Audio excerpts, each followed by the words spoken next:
Yeah, I did, because I did, well, walk by here. Date time later, as soon as I turned it on. Yeah. Looks like it's going. Yeah.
Time to begin a worship service. Good to see everyone here. And our first song this morning, we'll get a song this morning. I lead on Sunday morning, so this is Sunday morning. If you would get a book, turn to number 977. 977. We'll sing the first and the last verse of this song. In heavenly armor we enter the land. The battle belongs to the Lord. No weapon that's fashioned against us can stand. The battle belongs to the Lord. And we sing glory, honor, power, and strength to the Lord. And we sing glory, honor, power, and strength to the Lord. When your enemy presses in hard, do not fear. The battle belongs to the Lord. Take courage, my friend, your redemption is here. The battle belongs to the Lord. And we sing glory, honor, power, and strength to the Lord. And we sing glory, honor, power, and strength to the Lord.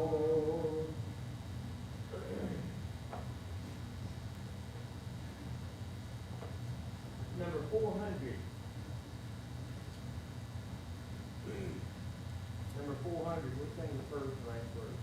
This song will both our Heavenly Father in prayer and ask Richard if he, Richard Brown, if he would to lead us in that prayer. Care not today what tomorrow may bring, no shadow or sunshine or rain. The Lord I know will look for everything, and all of my worry is vain. Living by faith in Jesus above,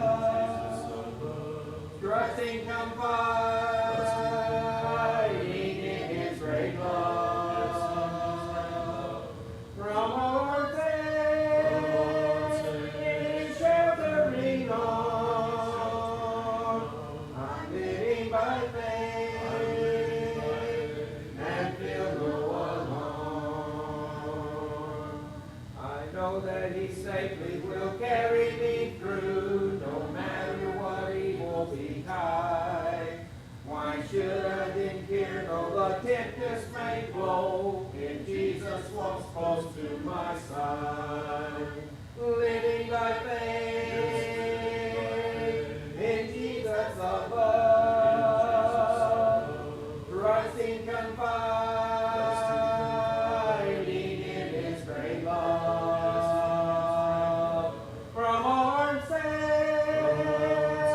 in His sheltering arms, I'm living by faith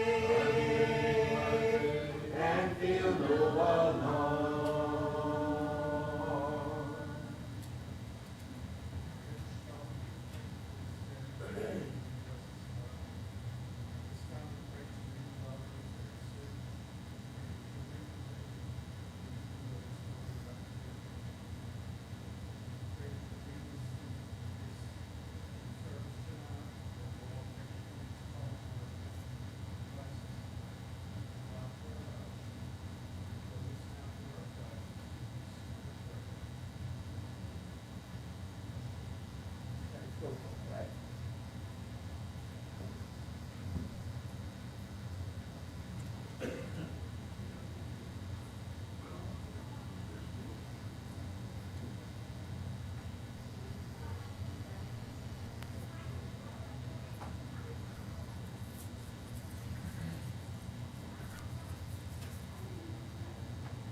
All right, well, good evening to everyone.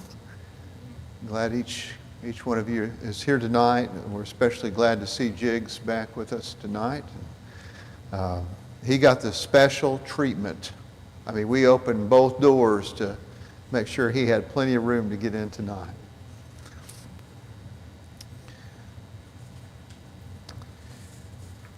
When I woke up this morning, I don't know if I turned too quickly to turn the alarm clock off or what, but when I got out of bed dizzy. And so, Alex, if I start leaning a little bit, you might have to prop me up a little bit. But I even let Debbie drive tonight. And she did pretty good. Pretty good. All right, Luke 14. There's several incidents here. We're thinking about Jesus in people's homes, and we're thinking about table fellowship and sharing meals together. And this is really a major theme in the Gospel of Luke. Of course, Jesus, the way he approaches this, the things that he does at these dinners and the things that he teaches is totally against the culture of the day. And he offends a lot of people by what he says and does during these meals. But that's important for us to think about, what is Jesus trying to teach us today about the kingdom and about people, about different social categories of people. What is Jesus' message for us today? So we need to think about that. We'll start by reading the first 6 verses where we see Jesus at the house of a Pharisee. It happened that when he went into the house of one of the leaders of the Pharisees on the Sabbath to eat bread, they were watching him closely. And there in front of him was a man suffering from dropsy, and Jesus answered and spoke to the lawyers and Pharisees, saying, "Is it lawful to heal on the Sabbath or not?" But they kept silent. And he took hold of him and healed him and sent him away. And he said to them, "Which one of you will have a son or an ox fall into a well and will not immediately pull him out on a Sabbath day?" And they could make no reply to this. Well, we see Jesus in the house of a leading Pharisee on the Sabbath day, there to eat bread, to share a meal. Now, I want you to think a little bit about this. You're not supposed to work on the Sabbath, so what does that mean in terms of meal preparation?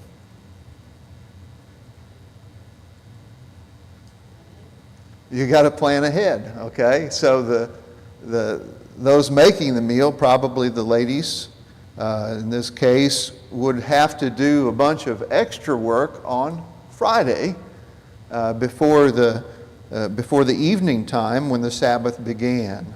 That's kind of a little different from our way of thinking. We think from 12 to 12, but theirs is more from 6 or sunset to sunset.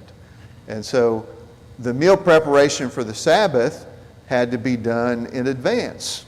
And this is something I've read in a couple different places, and as I said, I think before I want to do more study on, but apparently there were 2 main meals for the Jews at this time during the week, but on the Sabbath day they might have 3 meals.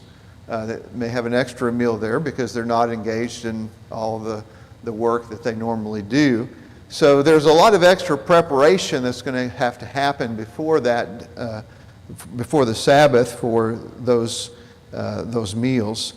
But Jesus is invited, and this is significant to think about.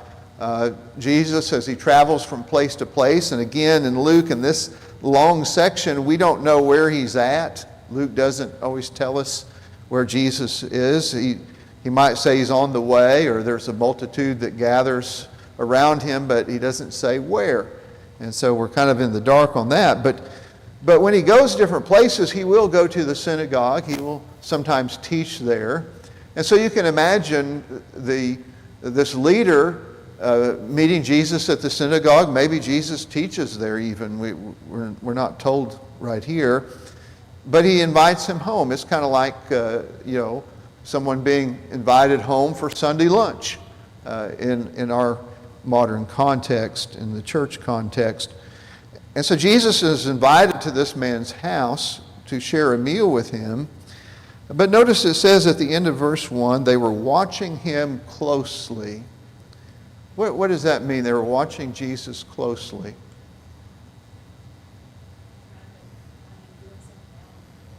Okay. Pat says they're trying to find him doing something wrong, and I think you're spot on there. They're looking for Jesus to make some kind of mistake, some type of infraction against the law where they might accuse him. I was thinking about this idea. We're to watch Jesus closely, aren't we? But in a much different way.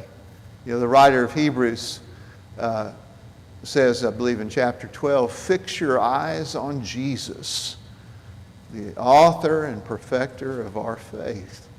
And so we're to watch Jesus closely. We're to fix our eyes on him, but for a much different reason. We're to try to learn who we are to become by watching Jesus as his followers or disciples. So they're watching Jesus closely. They're wanting to make some type of accusation against him. And there are other passages in Luke and also in Mark that express that idea, that they're watching him so that they might accuse him of doing something wrong. Well, as this meal is taking place on the Sabbath day, probably after the synagogue service, where Jesus has gathered with this Pharisee and others to break bread, and they're watching him, suddenly in in verse 2, there in front of him was a man suffering from dropsy. Now this is interesting. We're at this meal context, and all of a sudden there's someone in front of him that has some kind of medical condition. So how did he get there, and why was he there?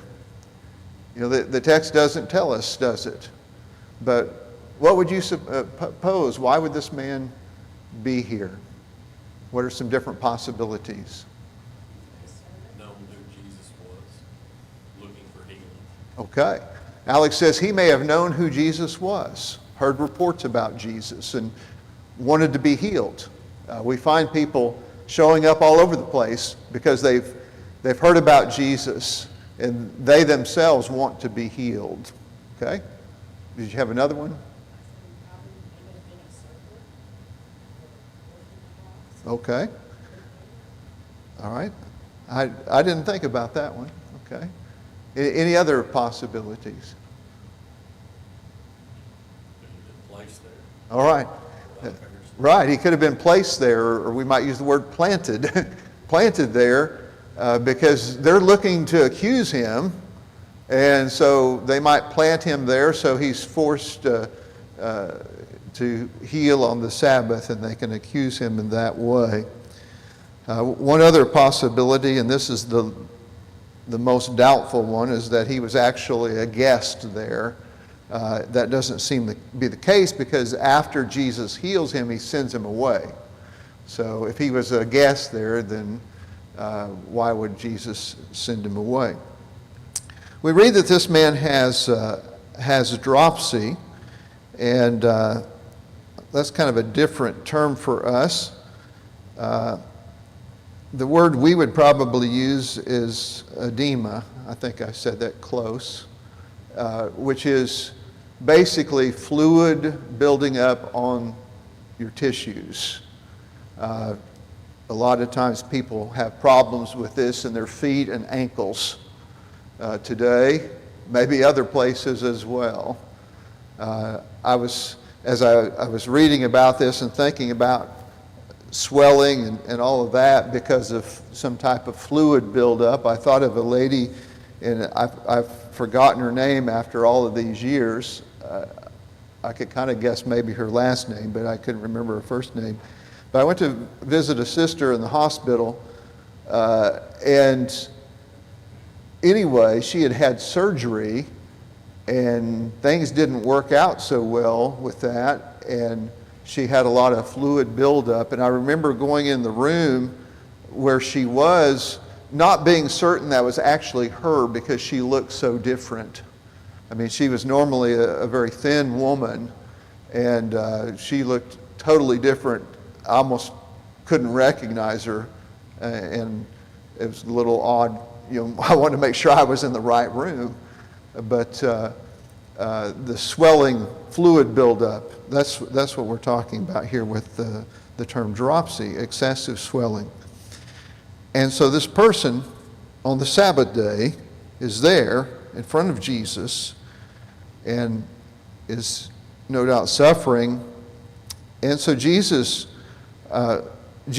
doesn't wait for them to accuse him or them to ask him a question. Jesus addresses it head on in verse 3. He asks the lawyers, the scribes and the Pharisees, is it lawful to heal on the Sabbath or not? And this is kind of an interesting question. If you read through Jewish literature that dates back to about this time, they had all kinds of different distinctions. You know, the Pharisees were good about as we say, putting a hedge around the law so people did not violate it, but they made all kinds of distinctions. Well, in this case, you can do something positive for someone, but in this case, you can't. And all this, of course, relating then to the Sabbath day, what's considered work and so on. Well, if you had a baby born, a baby boy, and it rolls around and the 8th day is a Sabbath day, you can circumcise the boy on the Sabbath because that's the 8th day, and that's commanded in the law of Moses. So they said, okay, that's okay, you can do that. If you have a person who's sick, they're hurting, but their life is not endangered, you can't help them. You got to wait till, sundown on Saturday when the Sabbath is over, and then you can help them after the Sabbath. But if their life is endangered, then you can do something. So they had all these different distinctions about what you could do on the Sabbath day. I think it kind of misses the point of the Sabbath. God was wanting his people to rest. The Sabbath was made for man to help him. Obviously, there were blatant Sabbath violators. We read in the law of Moses of the man who went out and he just didn't care what God said and was gathering sticks on the Sabbath day.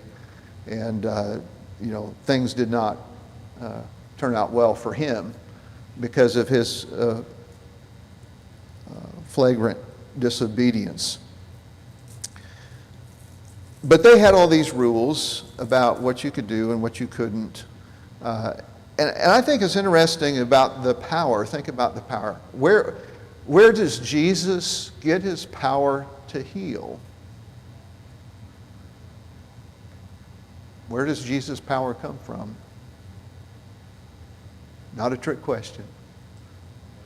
It comes from God. So the very fact that Jesus could and did heal on the Sabbath day, his power comes from God, means that must have been okay with God, because God was working through him to perform the miracle. Of course, some of them accused him of doing his miracles by the power of who? Yeah, Beelzebul or Beelzebub, basically saying Satan. They were saying, of course, he showed the flaw in the logic of that. So Jesus asked the question. They keep silent because if they go one way, they can contradict their own traditions. If they go the other way, they don't look to be very compassionate. So Jesus goes ahead in verse 4, takes hold of the man and heals him and then sends him away. Jesus often used human touch in his miracles, not every single time, but in a lot of them he would touch the individual, showing compassion towards them. And you think about Luke pointing this out. Luke, being a physician, knew the value of good bedside manner, we might say. So Jesus heals him, sends him away, so it seems he wasn't truly a guest in the house. Then Jesus asks in verse 5, which one of you will have a son? And some of your translations may have a different word there, like donkey, or an ox fall into a well, and will not immediately pull him out on a Sabbath day. So he's showing the idea that, instinctively, you help your own.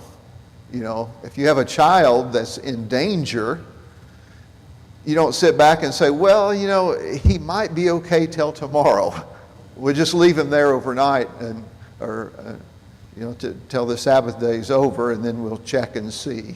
You don't do that. You rescue your child or even your animal that is very valuable to you. Of course, some of the Jews argued you couldn't do that. They said, well, you can give the animal if it's trapped in a well or something like that, you can give it some food, but you can't, give it a blanket or a cushion or anything like that. They had all kinds of these little rules that they had made up. But Jesus shows the logic of human compassion in this situation. In verse 6 says that they could make no reply to this. So Jesus, in this dinner situation, emphasizes the importance of the value of human life, the importance of a person, and then and also for an animal as well. By the way, in verse 5, as I mentioned, some translations read differently because some ancient Greek manuscripts have son, and others have the word for donkey there. All right, let's move on then to verses 7 through 11. And he began speaking a parable to the invited guests when he noticed how they had been picking out the places of honor at the table, saying to them, "When you are invited by someone to a wedding feast, do not take the place of honor, for someone more distinguished than you may have been invited by him.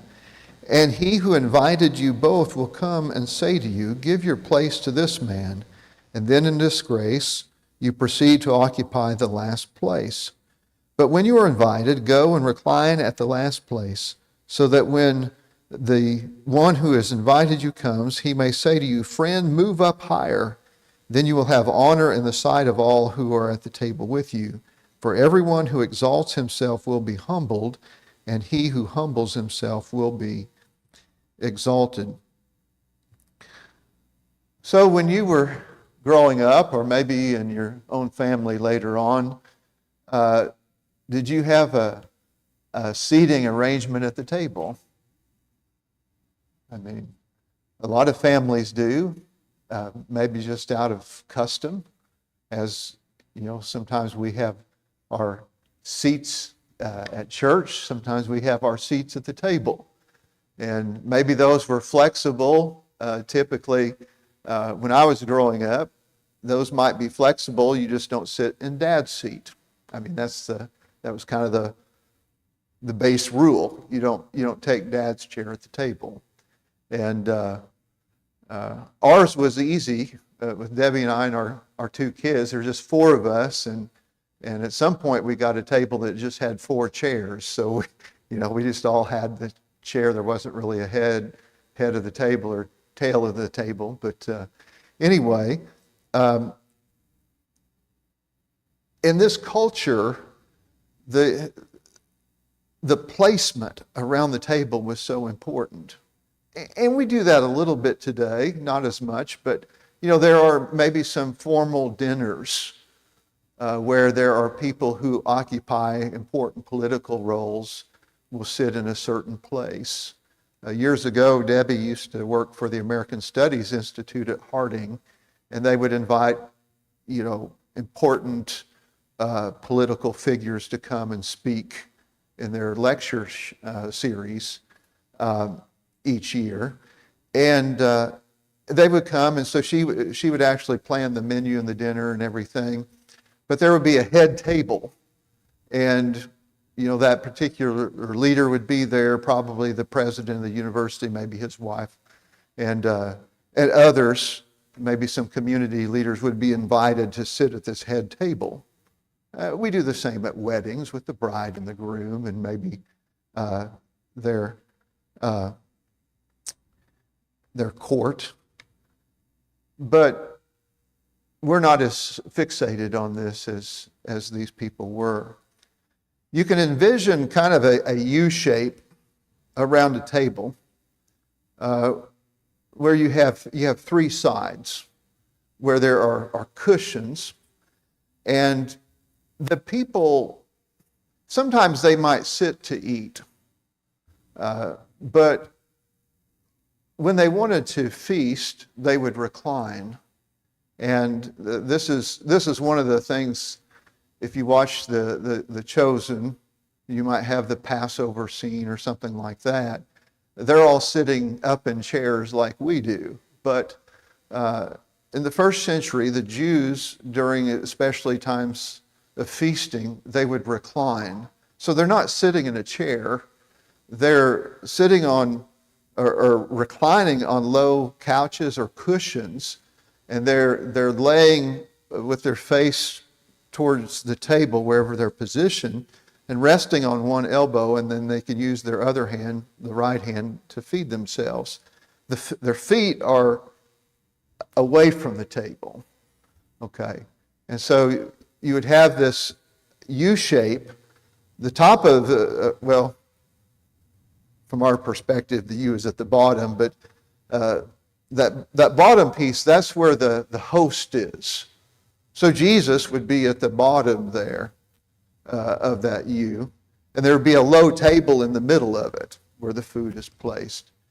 And so whoever is closest to the host, those are the positions of honor.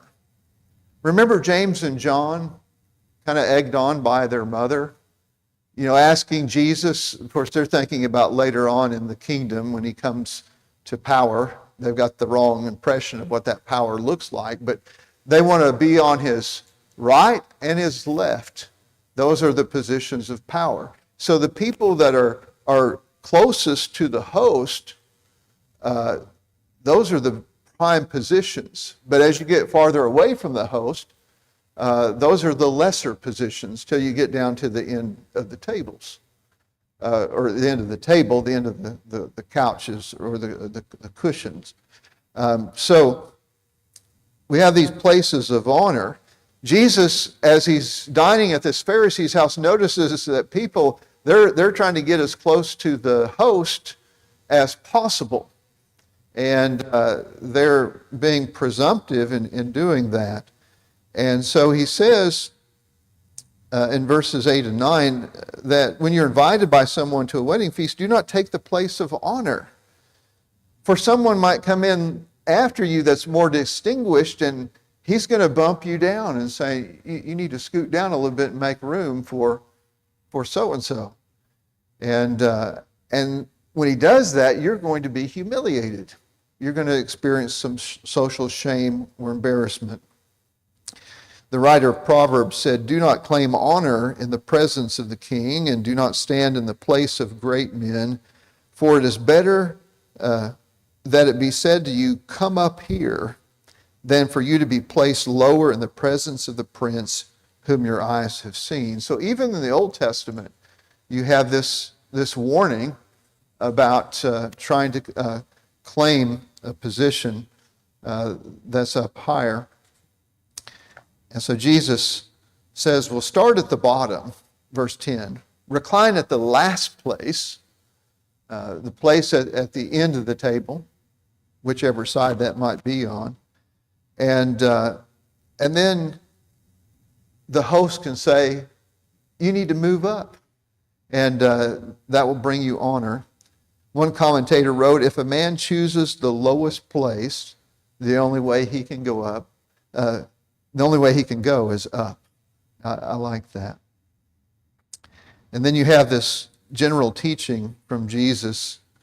It's a good conclusion here, and it's found several other places. For everyone, verse 11, for everyone who exalts himself will be humbled, and he who humbles himself will be exalted. And that idea is found several places, a couple in the Old Testament, one from the Proverbs. It's found in Jesus' ministry. It's also found in the writings of James and Peter. And you may remember the expression. It's actually from Proverbs, quoted in James, quoted in 1 Peter as well. It says, God opposes the proud, but gives grace to the humble. And that's the same type of teaching Jesus has here.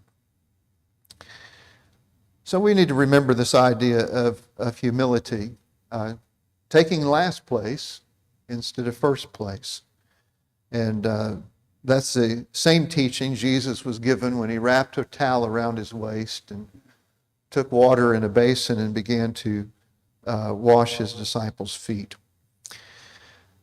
All right, the last little section I want to look at tonight is verses 12 through 14. 12 through 14. And he also went on to say to the one who had invited him, when you give a luncheon or a dinner, do not invite your friends or your brothers or your relatives or rich neighbors. Otherwise, they might also invite you in return, and that will be your repayment. But when you give a reception, invite the poor, the crippled, the lame, the blind, and you will be blessed since they do not have the means to repay you, for you will be repaid at the resurrection of the righteous. Doesn't that seem a little bit forward of Jesus? You know, Jesus sometimes does some shocking things. We're so accustomed to reading them, maybe we don't think about how shocking that is. But a man has invited Jesus to dinner, and now Jesus is lecturing or teaching this man about the kinds of people he should invite to dinner. You know, it seems, wow. But he's the Lord, and he has the right to do so. So he's teaching the man about invitations. We have a couple different words here for different meals. One is luncheon, another is dinner, and then there's a third term in verse 13, a reception, or some translations have banquet. So 3 different types of meals that are mentioned here. The luncheon might be the late morning meal, whereas the dinner might be the late afternoon meal when they were just having 2 a day. The reception or banquet being a more formal meal in verse 13. The warning is, don't invite people who, and this is what we usually do if you think about it. I mean, whether it's family or friends, we invite people maybe to come to our house to eat, and maybe in a month or 2, they'll invite us to their house to eat. And he's saying here to help people and to offer or extend fellowship to people who are not able to return the favor or reciprocate. People who may be in need. He mentions the poor, the crippled, the lame, and the blind. And so it becomes then a pure act of generosity.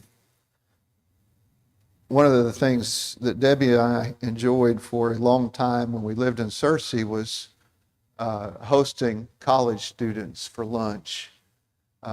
We loved doing that. Of course, Debbie did most of the work, but I tried to help out, run a vacuum and make sure the tables were cleaned, or transport food from one room to the other, so forth. But those were good times, and we enjoyed our conversations with the students and trying to help influence them, and just be concerned about what was going on in their lives and their studies. But the thing about that was, at least during their time as students, it wasn't like we were waiting for them to invite us over to their dorm room, for a meal. It wasn't going to happen. Now, some of them graduated, and if we were in the same area, or maybe we were traveling, they would host us, and that was nice. We enjoyed that. But during that time we were there, we weren't expecting anything in return. And I think that's the idea Jesus has here. Do things not expecting something in return. And in this case, helping people, Jesus mentions people that he served. Jesus came, he, as the Messiah, was able to heal these people. And he uses that as evidence that he indeed is the Messiah. And so others' needs, rather than their social standing, should determine the giving of gifts, is the way one writer put it. By doing this, however, by inviting these types of people, in that culture would actually diminish one's social standing, their status. Other people, their equals, if you will, would look down upon them for that. But Jesus says, don't worry about that, do it anyway. And he says that you will be, in essence, storing up treasure in heaven. Verse 14, you will be blessed since they do not have the means to repay you, for you will be repaid at the resurrection of the righteous. So Jesus says, these people, the lame, the blind, the crippled, the poor, so forth, they can't repay you, but later on God will in your eternal reward. What do you think about this phrase here where it says the resurrection of the righteous? Are only the righteous going to be resurrected?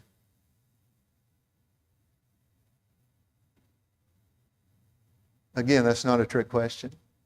No. This is interesting as you look at different passages. Sometimes there's an emphasis on the righteous. Sometimes there's an emphasis on the wicked. Sometimes both are mentioned. You read the passage in 1 Thessalonians 4, great encouraging passage. As a matter of fact, when Paul gets done with what he's talking about, he says, therefore encourage one another with these words. Talking about the return of the Lord and how those who are dead in Christ will rise first. And then we who are left will all meet the Lord in the air. Well, that particular passage is just thinking about the resurrection of the righteous, just like Jesus mentions here. But other passages emphasize the wicked. 2 Thessalonians chapter 1 talks about when Christ comes in flaming fire and bringing vengeance on those who do not know God and those who do not obey the gospel. That's emphasizing the negative aspect, the wicked. But Jesus said in John chapter 5, I believe verses 28 and 29, he talked about how they will hear the voice of the Son of Man, and both the righteous and the wicked will be raised. One to everlasting life and the other to everlasting condemnation. And so we need to remember that as we read the Scriptures. Some passages emphasize one aspect, whatever the author's talking about. Other passages another, but both are true. And both are in that same category together. So there's a resurrection of the righteous and of the wicked. And there's several passages that mention both. All right, well, we're about out of time. This is maybe one of the few times I will end a minute early.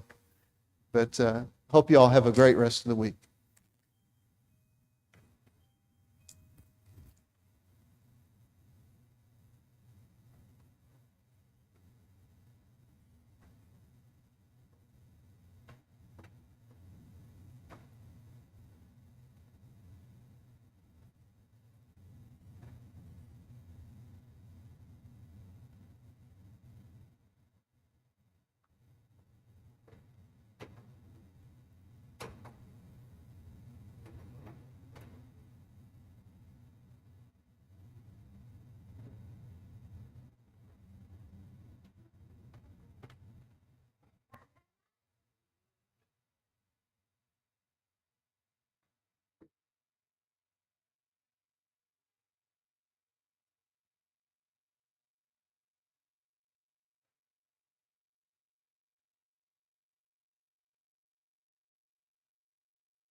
Song of invitation will be number 517.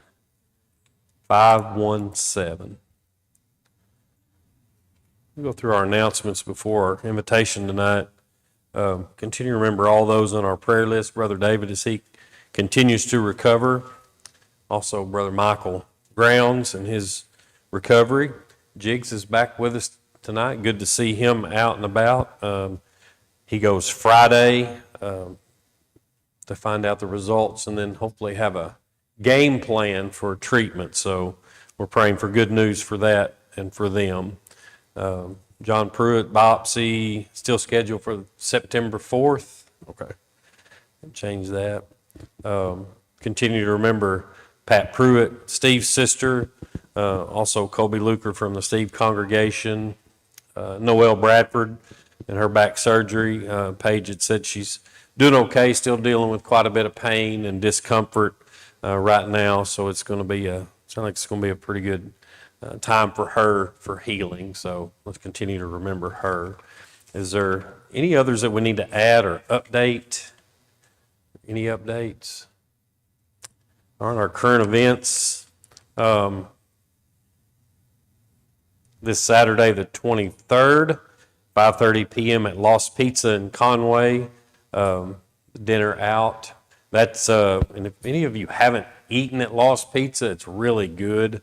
And if you don't like pizza, you can have a sandwich because their sandwiches are really good. So that was a good choice there. So if you have opportunity, that's Saturday at 5:30. August 31st, our fifth Sunday potluck and early afternoon service. September events that are upcoming. September 13th, the ladies' outing at Marketplace, pottery painting, and there's a sign-up sheet on the bulletin board, and please fill that out so they can get a head count for reservations and get a solid number there. Toward the end of the month, September the 27th, cookout at Richard and Valerie's. And also, we'll start making sure we announce our gospel meeting with Patrick Gray on October 19th through the 22nd. And if you haven't watched any of Patrick Gray and the Villarica Church of Christ, they have a YouTube channel like we do. And what's pretty nice is on Sunday, they're an hour ahead of us. So on Sunday mornings, you can catch a lot of their worship service as well. And I subscribe to their channel, so I get a lot of their clips and a lot of stuff. And Patrick Gray is really good speaker, and really excited to hear him and meet him. So if you haven't had a chance, do that. Anything else? Marty?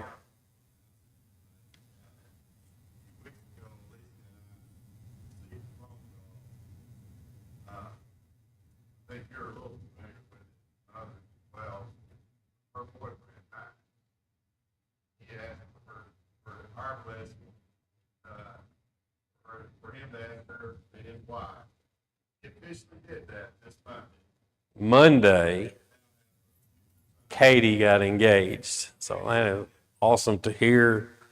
And he called, he couldn't fly here and ask permission. What happened to tradition? I hope they're watching. What happened to tradition? Oh, that is great. So I know y'all are excited, and they are as well. So good news. And I'll make sure and get that in the announcements, and then so we'll mention that. Anything else? If you would, turn your Bibles to Matthew chapter 24. It's kind of amazing how a Bible lesson comes to your mind sometimes, or an invitation comes to your mind sometimes. This one came to me while I was on the wrong end, the correct end of a chainsaw, which can often be referred to as the wrong end because chainsaw's not fun to run. I didn't get hurt, but no, when I say the wrong end, that's the end because you're using the chainsaw, if you caught that. But we had, many of you may have known, some of you may have had damage as well, but up on the hill there, right next to Will and Paige's house, there was a pine tree, and this pine tree was this big around. This thing was huge. And when the Spinks family bought that place 40-something years ago, that was a big tree. It was a big tree then. Andrea and I started dating. It was a huge tree then. And there's several on that hill. If you drive by and you look, there's several still out in the front. We lost one on the other end of the yard that got struck by lightning. But these trees are huge, and they look invincible. And they look, for a pine tree, I'm not sure you could take them somewhere and process them. They're so big. But I started thinking about just that tree, how long it stood there, and you would look at it and think it would never fall. It's going to be there forever. It's going to be there longer than we are. Then here in the last couple of years, we've lost 2 of them. But that one fell. It missed the house. And there was another tree beside it that is probably this big, and it pulled it up with it. So we have a bit of a mess up there on the hill. We've been working on it the last couple of days. But you would never expect that to happen. And you would look at that and say, that tree will stand. It will never fall. How could it ever fall? But you never know. You never know when these things are going to happen. Behind the hill, we lost probably 5 or 6 trees that got on the power line. So we were up on the hill. They were probably midnight before they got power restored last night. But these things are unexpected. And some of these things you can't plan for. And I know in Russellville yesterday, as I'm about to head home, I'm looking at my phone and I'm like, hey, we're getting rain at the house. We need some rain. Little bit of orange and red mixed in there, but not much. Not like we see in our traditional storms. But the direction these were coming from, it created straight line winds, and down those trees went. But it was unexpected. You just don't know when that's going to happen. So when you look at Matthew chapter 24, and Jesus is teaching here, and he's talking about the coming of man and the things that are going to happen, and people are looking for signs as men do today. And he says there in Matthew 24, starting in verse 36, he says, "But of that day and hour no one knows, not even the angels of heaven, but my Father only. But as the days of Noah were, so also will be the coming of the Son of Man be. For as in the days before the flood, they were eating and drinking, marrying and giving in marriage, until the day that Noah entered the ark, and they did not know until the flood came and took them all away. So also will be the coming of the Son of Man." And I'll stop there. I'm going to continue on. But when we think about those examples, when we look at that, the coming of man being unexpected and only the Father knows, we don't know. But we have to be ready for it and have to be prepared for it. So he gives them a little bit of a historical reference and says, back in the days of Noah, there were very few people that were prepared. And when the first raindrops fell, it probably didn't mean a whole lot. Now, when they saw Noah and family get into this big boat, it might have had a bit of an impression on them. But as they entered, nothing really seemed out of sorts. But as the rain continued to fall, then it was too late. It was something that was unexpected for them. And he says that's how the coming of the Son of Man will be. Now, something that hits more home for us, it starts in verse 40, and we can really relate to this. It says, "Then 2 men will be in the field, one will be taken and the other left. 2 women will be grinding at the mill, one will be taken and the other left." So it gives an example of 2 people going through their everyday routine, working, and one's taken and one's left behind. And as a Christian, we don't have to wonder why. Why was one taken and why was one left behind? We understand why. When we belong to Him, when we become a Christian, we have that guarantee. And we know there are guarantees in life, and as David mentioned in class tonight, there is a guarantee of eternity either way. It's either heaven or hell. There's no in between for us. But here we can see 2 men in the field, 2 women at the grinding mill, one left and one taken. So Jesus says in verse 42, "Watch therefore, for you do not know what hour your Lord is coming.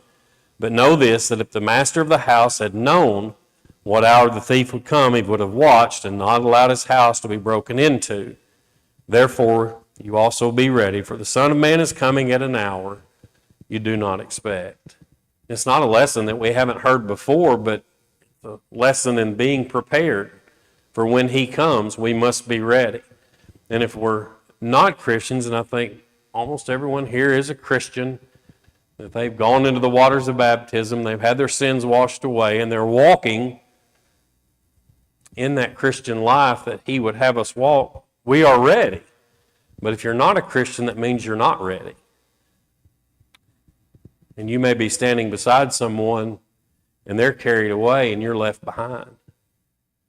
I remember years ago, and I'll close with this, I remember years ago, I don't remember who the speaker was, some of y'all may remember it, but it was here, and they were talking about a family, a man and a woman and their daughter. And the mother and the daughter were faithful Christians, had always been faithful, had always went to church, couldn't get the father to go, too busy, just wasn't part of his life, just wasn't important.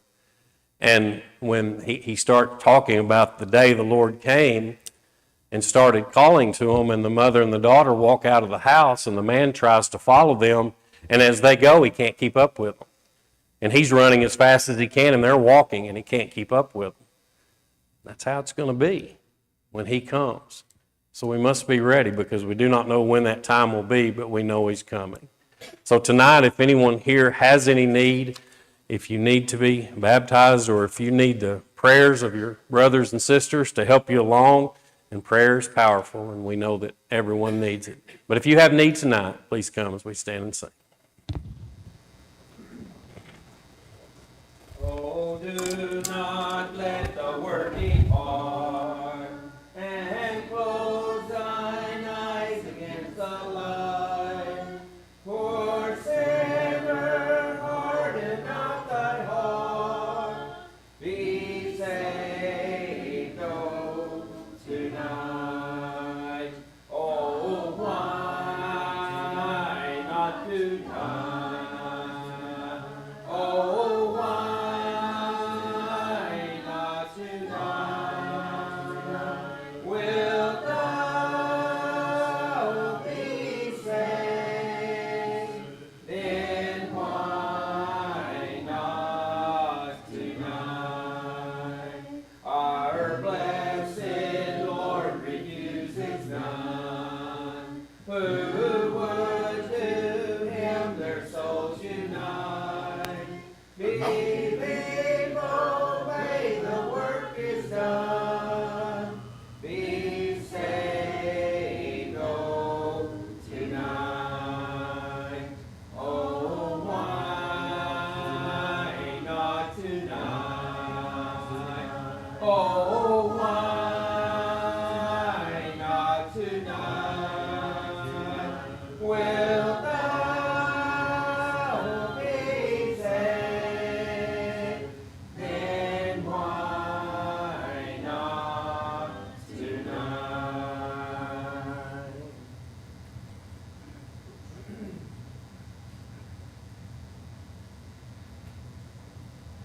Number 714.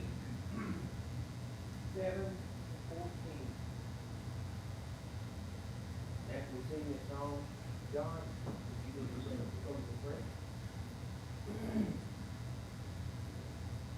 Remember the Sunday morning service, and everyone try to do that.